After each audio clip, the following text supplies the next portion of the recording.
सबसे पहले तो मैं जम्मू पुलिस को मुबारकबाद देता हूं कि एक बहुत बड़ा नारकोटिक्स का सीजर जो है वो जम्मू पुलिस ने किया है। कुल मिलाकर के जो नारकोटिक्स का ट्रांसपोर्टेशन है, स्मगलिंग है पाकिस्तान की तरफ से, वो पूरे साल के अंदर बड़ी स्केल पे हुआ। काफ़ी बड़े बड़े सीजर कश्मीर में करना, कुपवारा, बारामूला के रूट से आने वाले जो ड्रग्स हैं वो वहाँ से पकड़ी गई। इसी तरीके से राजौरी, पुंछ, जम्मू, कठुआ के सेक्टर से बहुत बड़ी कंसाइनमेंट्स आई जिनको जम्मू पुलिस ने पकड़ा। कुछ इंसिडेंट ऐसे भी सामने आए जहां ड्रोन्स का इस्तेमाल किया गया नारकोटिक्स को स्मगल करने के लिए, पाकिस्तान की तरफ से इस तरफ ट्रांसपोर्ट करने के लिए। तफ्तीश के दौरान काफ़ी बड़े इंटरस्टेट कनेक्शंस ड्रग माफिया के सामने आए, जिसके ऊपर जम्मू पुलिस ने, कश्मीर पुलिस ने मिलकर के बहुत अच्छा काम किया। हमारी कोशिश है कि नारकोटिक्स का जो सिलसिला पाकिस्तान की तरफ से जहां और पंजाब में चलता है, और फिर नार्को टेरर के नेटवर्क को चलाने की जो कोशिशें होती हैं कि नारकोटिक्स का सेल हो, उनकी सेल से जो पैसा अवेलेबल हो उसको मिलिटेंसी में फिर से पंप इन किया जाए। कुछ ही दिन पहले जम्मू पुलिस ने और एक ऐसा बहुत बढ़िया काम किया था जिसमें नार्को ट्रेड से वाबस्ता जो पैसा जो हवाला की फॉर्म में वापस कश्मीर जा रहा था, जिसको दहशतगर्दी के कामों में लगाया जाना था, पाकिस्तान में बैठे हुए टेरर आउटफिट्स की तरफ से जो पैसा भेजा गया था, जो कश्मीर में काम करने वाले टेरर आउटफिट्स से जिनको इसकी सप्लाई होनी थी। मैं आज का जो स्पेसिफिक केस है और जम्मू के जो सीजर इस साल के दौरान नारकोटिक्स के रहे, उसके बारे में एडीजी जम्मू को कहूँगा कि आपको ब्रीफ करें, और उसके बाद आपके कोई सवालात होंगे तो उनका जवाब दिया जाएगा।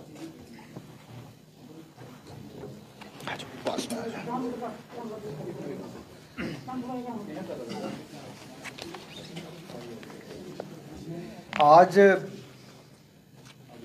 25 तारीख को एसएचओ झज्जर कोटली देविंदर सिंह, इसके पास एक स्पेसिफिक खबर आई जिसकी बुनियाद पे नाका लगाया गया और गाड़ियों की तलाश शुरू की गई। दौरान तलाश एक ट्रक जो हरियाणा नंबर का था वो नाका तोड़ के भागने लगा और उसका पीछा किया गया, और पीछा करने के बाद उस गाड़ी को इंटरसेप्ट किया गया। गाड़ी का ड्राइवर गाड़ी छोड़ के भाग गया है, जिसकी पहचान कर ली गई है और उसको जल्द गिरफ्तार कर लिया जाएगा। गाड़ी के साथ जो को ड्राइवर था उसको गिरफ्तार कर लिया गया है, जिसका नाम भरत कुमार है और वो कुरुक्षेत्र हरियाणा का रहने वाला है। शुरुआती पूछताछ के दौरान ये पता चला कि एक भारी ड्रग्स की कंसाइनमेंट कश्मीर से पंजाब की तरफ जा रही थी, और गाड़ी की जब तलाशी ली गई तो 52 किलो हेरोइन उसमें से बरामद हुआ, जिसकी मार्केट वैल्यू तकरीबन 100 करोड़ के करीब है। और इस जो सीजर है, इसमें जो पैकेट्स जो दिखे वहाँ शुरुआत में सील करने के पहले, उस पे 1999 मार्क लगा हुआ था। इस तरह के मार्क पहले भी जब पाकिस्तान से ड्रग्स भारी मात्रा में सप्लाई किए गए थे, उनमें भी इस तरह के मार्क्स दिखे थे। और अब ये तफ्तीश के दौरान हम इसको लिंक कर पाएंगे कि ये जो कंसाइनमेंट है कहाँ से आया और किस तरीके से आया। मज़ीद तफ्तीश चल रही है और जो ड्राइवर है उसको अरेस्ट करने के बाद तफ्तीश को मुकम्मल किया जाएगा। आपकी जानकारी के लिए ये बता दूं कि ड्रग्स के खिलाफ जम्मू पुलिस ने पिछले 2 साल में काफ़ी प्रयास किए हैं, जिसमें तकरीबन 185 किलो हीरोइन पिछले 2 साल में बरामद की गई है, जिसकी जो मार्केट वैल्यू तकरीबन 360 करोड़ के आसपास है। और इस दौरान 1500 अरेस्ट हुए, 6 पब्लिक सेफ्टी एक्ट के अंदर डिटेंशंस हुए हैं। वो डिटेंशन उस किस्म के लोगों की है जो आदतन ये काम करते रहते हैं और कई बार ड्रग्स के सिलसिले में पकड़े गए हैं। 1200 केसेस रजिस्टर हुए हैं पिछले 2 साल में, जिसमें ये सारी सीजर्स हुई हैं। सीजर्स में करीब 500 किलो चरस है, 2500 किलो पॉपी स्ट्रॉ है, 180 किलो हीरोइन है और भी अन्य जो ड्रग्स हैं अन्य किस्म के वो भी बरामद हुए हैं। इस दौरान ड्रग्स से रिलेटेड जो पैसा बरामद हुआ है वो तकरीबन 2.5 करोड़ रुपए है, जो कि वापस जो है ड्रग ट्रेड के बाद ये मिलिटेंसी वगैरह के कामों में सर्कुलेट होने जा रहा था। ये कुछ बातें हैं जो हमने आपके सामने रखनी थी। Thank you. सर, ये जो ड्राइवर आपने कहा आइडेंटिफिकेशन हो गई है, ये कहाँ का है सर? ये अभी तफ्तीश का मामला है, इसमें बहुत ज़्यादा खुलासा नहीं किया जा सकता। जो ये पैसा इन्होंने उगाना था उसका इस्तेमाल का नार्को टेररिज्म में होना था, इसका कोई ऐसा मिला कोई पुख्ता सबूत है? पहले के केसेस में इस तरह की बातें सामने आई हैं। ये केस की अभी शुरुआत है, तो आगे जब तफ्तीश बढ़ेगी तब बता दिया जाएगा। ये कश्मीर वैली की तरफ से आ रहा है, श्रीनगर। जो पिक हुआ है ये कंसाइनमेंट ये श्रीनगर से हुआ है। आगे तफ्तीश पंजाब की तरफ जा रहा है। Sir, important question. Once again, the former Chief Minister Mehbooba Mufti, she is casting aspersion on encounter that took place yesterday at Rambagh. You don't think that she, instead of speaking for the victims, she is once again speaking for killers and trying to cast aspersions and doubt upon the people and providing handle to Pakistan? See, there are people in the civil society who somehow understand the reality but try to say something which is away from the reality. There are many people who are active on the social media who are trying to cast aspersions on the killing of terrorists. Unfortunately, there are people who have started looking at the killers as innocent people. In yesterday's encounter, 3 terrorists have been eliminated: Mehran, Arafat and Manzoor. Mehran is from downtown Srinagar. Arafat and Manzoor are from Pulwama district. Both were earlier working as OGWs with Abbas Sheikh, who was chief commander of TRF, which is an affiliate of Lashkar-e-Tauba.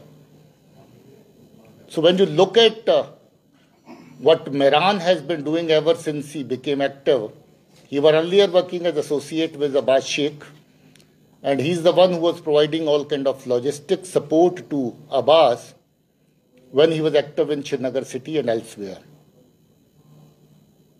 He is responsible, along with his associates, for the killing of our sub-inspector Arshad. He is responsible for a grenade attack on 26th of June 2021 at Barbarsha, in which 1 innocent civilian was killed and 3 of them were injured. He is also responsible for killing of Mehran Ali Sheikh, again a resident of Nawakadal, Srinagar.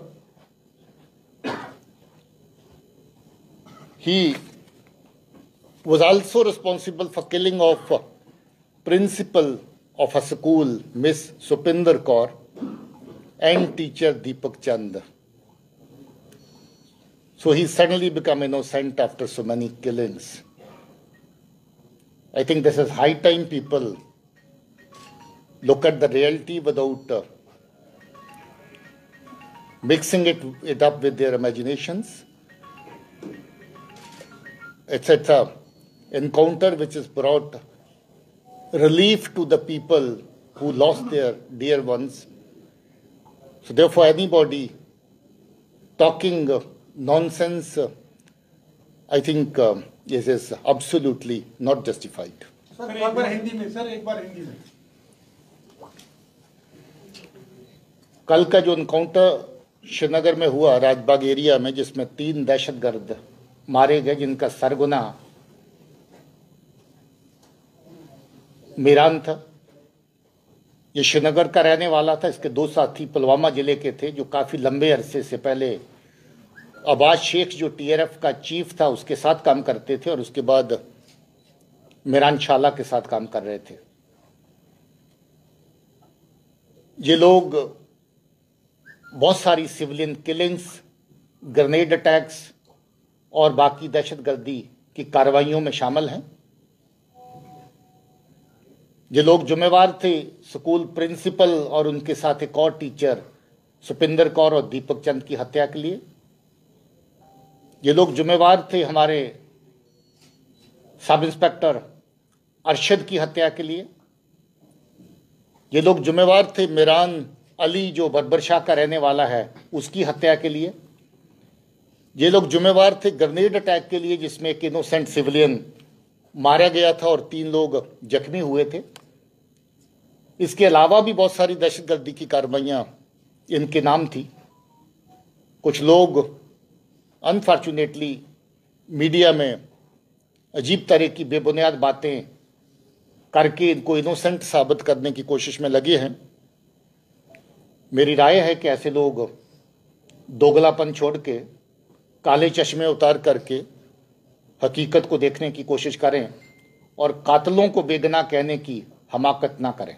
Sir, जो जिस तरह से target की killing हुई थी, उसके बाद क्या जो वहाँ पे माइनॉरिटीज़ हैं या बाकी जो लोग हैं, क्या क्योंकि उनके अभी भी इंसिक्योरिटी का माहौल है वहाँ पे, और खासकर जो वहाँ पे जॉब करते हैं माइनॉरिटीज़, तो उनके लिए क्या कोई स्ट्रेटजी आपने अपनाई है? और दूसरा, जो TRF या बाकी जो ऑर्गेनाइजेशन है जिस तरह से वो कर रही हैं, तो क्या आपको लगता है कि आगे के दिनों में कुछ ऐसी स्ट्रेटजी होने वाली थी जिससे उनका जो मंसूबे हैं वो नाकाम हो गए? रिक्रूटमेंट कहाँ तक पहुँचे? क्या रिक्रूटमेंट कोई डाउनफॉल आया है? देखिए, सबसे बड़ी सुरक्षा होती है कि सुरक्षा के माहौल में बेहतरी हो। जब से ये किलिंग हुई तब से लेकर के दर्जनों कामयाब ऑपरेशन चले हैं, जिसमें 20 से ज़्यादा दहशतगर्द मारे गए हैं। और मैं ये बता दूं कि हर वो दहशतगर्द जो सिविलियन किलिंग में शामिल था, हाल में जो सिविलियन किलिंग हुई, वो सब के सब इन एनकाउंटर्स के अंदर मारे जा चुके हैं। सिर्फ एक दहशतगर्द जिसका नाम बासित है और जो कुलगाम का रहने वाला है, जो बाहर से आए हुए बेगुनाह लोगों की किलिंग में शामिल था, उसके अलावा भी कुछ सिविलियन लोगों के खिलाफ कार्रवाई में शामिल था, वो बचा है। कार्रवाई जारी है, तलाश जारी है, और लोग जो वहाँ पर काम करते हैं वो अच्छे से अपनी जगह काम करें, ये हमारा कहना है। और क्योंकि सिक्योरिटी फोर्सेस, पुलिस हर तरह की वो कोशिश कर रही है जो माहौल को और बेहतर करे और माहौल में सुरक्षा की फीलिंग को और मजबूत करे। एक खबर निकल के आ रही है आज की, जो लगातार इन्फिल्ट्रेशन की बर्फबारी से पहले इन्फिल्ट्रेशन की कोशिशें लगातार हो रही है पाकिस्तान की तरफ से। ये बताया जा रहा है कि अब मोबाइल ऐप्स का इस्तेमाल कर रहे हैं आतंकी, और नेविगेशन के लिए और मैप्स के लिए। और ये भी खबर आ रही है कि जो पुंछ में जो इनकाउंटर ऑपरेशन चल रहा था उसमें भी कुछ इस तरह की ऐप्स का इस्तेमाल हो रहा है। क्या इस तरह के कुछ नया अनुभव? देखिए, ये नई बात नहीं है। दहशतगर्द आपसी कम्युनिकेशन के लिए अलग अलग तरह के जरिए इस्तेमाल करते हैं, करते रहे, करते रहेंगे। ये कुछ चौंकाने वाली बात नहीं है कि ऐसा हो रहा है। मगर चौंकाने वाली बात ये जरूर है कि पाकिस्तान की तरफ से वो हर संभव कोशिश की जा रही है कि इन्फिल्ट्रेशन को बढ़ा सकें, इनकी तादाद को बढ़ा सकें। मगर मुझे खुशी है कि बॉर्डर ग्रिड बहुत अच्छे से काम कर रही है। बहुत सारी कोशिशें नाकाम की जा रही हैं। आने वाले टाइम में भी कोशिशें ऐसी जो इन्फिल्ट्रेशन की, उनको नाकाम किया जाएगा। फिर भी कुछ कामयाब इन्फिल्ट्रेशन हो चुकी हैं और उनमें से कुछ लोग मारे गए हैं अलग अलग जगहों पे एनकाउंटर्स में, खासतौर पे बारामूला के डिस्ट्रिक्ट में 2 एनकाउंटर हुए, बांडीपुर में इन्फिल्ट्रेशन के बाद एनकाउंटर हुआ, गुरेज और बांडीपुर के पास में एनकाउंटर हुआ तो उसमें लोग मारे गए। और जो लोग इन्फिल्ट्रेशन करके पहुंचे हैं उनकी तलाश जारी है, मगर मैं ये बता दूं कि सिक्योरिटी ग्रिड बॉर्डर की पूरी तरह मजबूती से अपना काम कर रही है और इन कोशिशों को नाकाम करने की कार्रवाई जारी रहेगी। Sir, I have a question, sir. Sir, after the civilian killings in Srinagar, the Srinagar police had said that there are 5 terrorists who are active in Srinagar. Yesterday, 3 of them were killed. So, how many are still active in Srinagar? How many terrorists are still active in Srinagar? And also, sir, what information do you have about the Batta Duriya operation, which has already entered in the 2nd month now, sir? See, regarding Srinagar,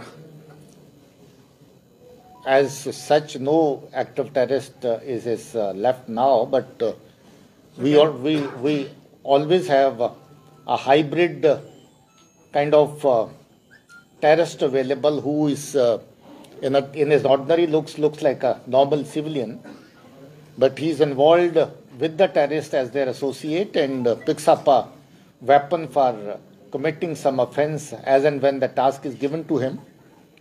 We are always on lookout for identifying such elements. We have been able to identify many of them and already taken action against them in a very big way, big number.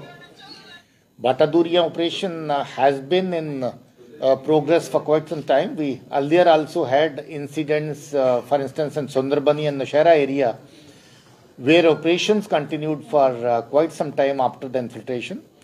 This operation is still on. We suspect that there is some presence of the terrorists after infiltration in that area.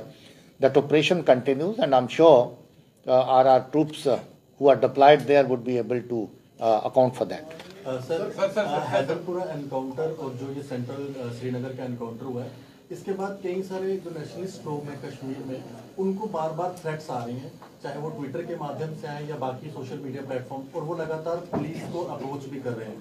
क्या उनके लिए police कुछ कड़ी कार्रवाई कर रही है जो लगातार थ्रेट्स दे रहे हैं नेशनलिस्ट लोगों को कश्मीर में?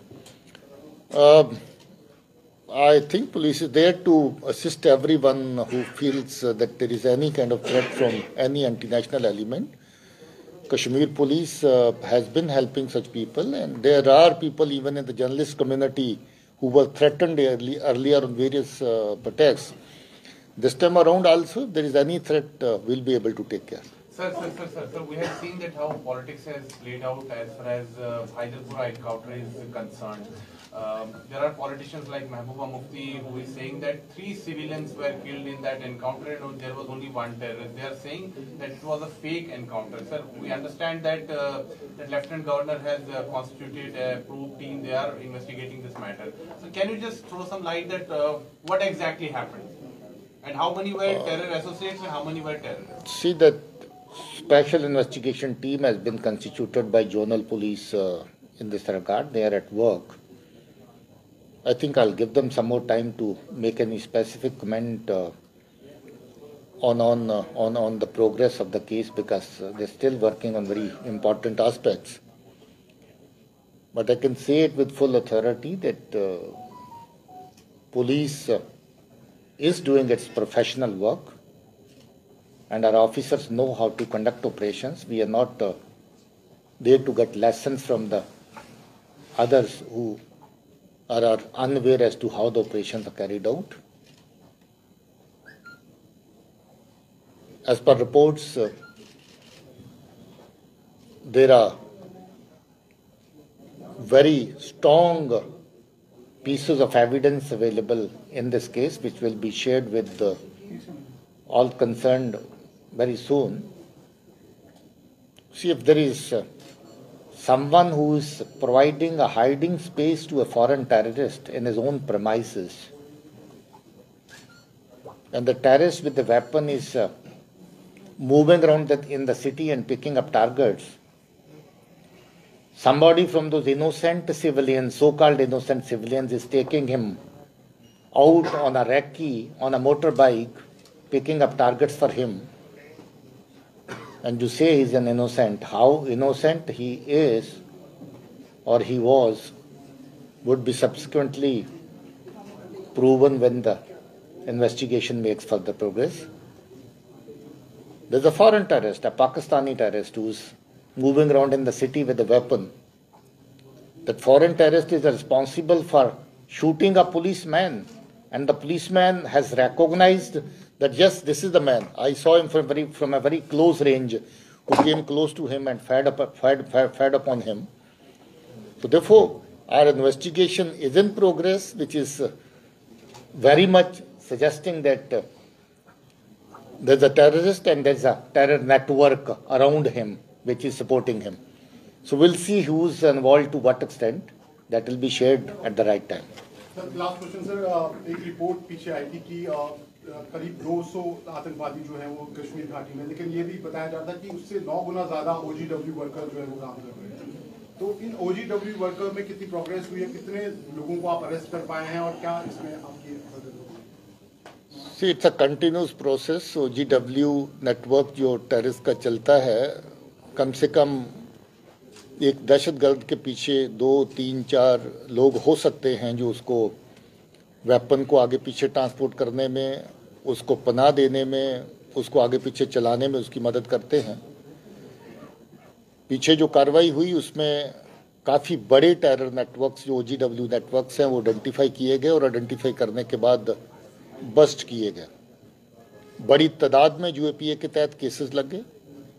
PSA के अंदर लोगों को बुक किया गया, हालांकि वो भी बेगुनाह है लोगों की नज़र में, जो लोग रियलिटी को देखना नहीं चाहते, मगर वो किस किस टेरर नेटवर्क का हिस्सा है वो रिकॉर्ड पे है और उसी रिकॉर्ड की बुनियाद पर ही उनके खिलाफ कार्रवाई की गई है।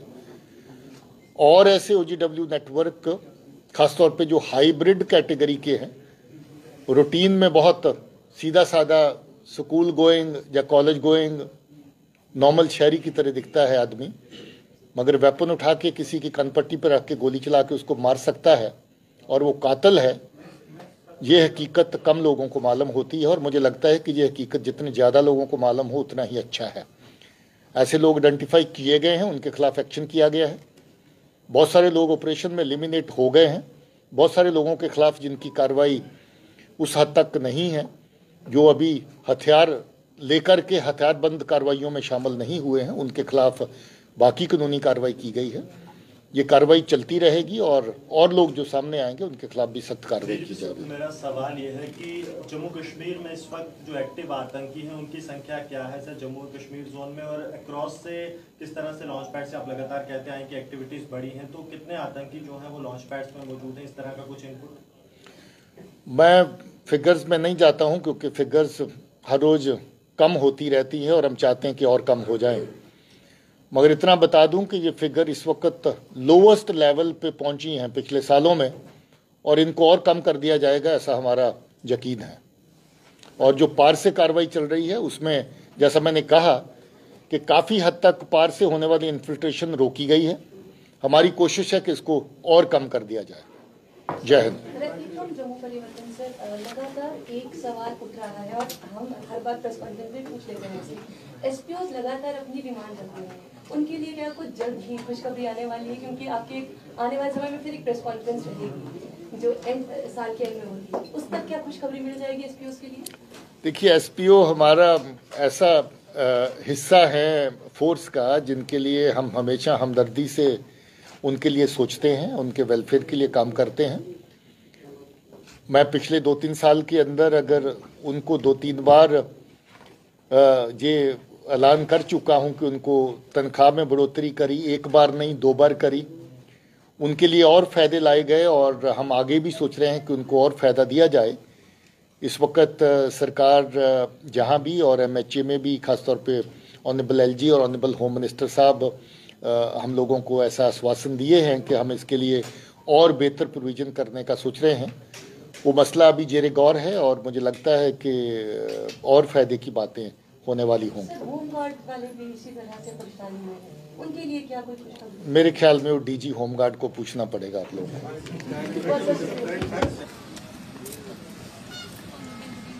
तो ये भी एक जगह